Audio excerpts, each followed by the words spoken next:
As we think about hot branding, let's just go over one more time some of the equipment that will be necessary when we do this. First and foremost, proper restraint on those cattle.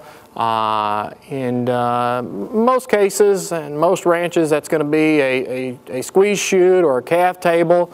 Some of the ranches where they still flank and throw those calves, make sure you've got enough hands to do that. But proper restraint is extremely important from the quality of the brand.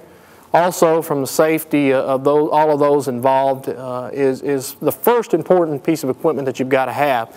And then some other things that we've got to have. Of course, we need to have the branding iron itself, and that's probably the most common piece of equipment that we'll have to have, or the only thing that you'll have to have. The branding iron, either electricity for an electric brand or some other heat source for the traditional brand. And then a couple of other things you may think about having, something depending on the conditions and time of year and so on. If you've got cattle that you're branding that may have some debris on them, you may have some kind of comb or brush possibly. Sometimes on cattle that have a lot of hair, they've got a thick hair coat and it's maybe during the winter time.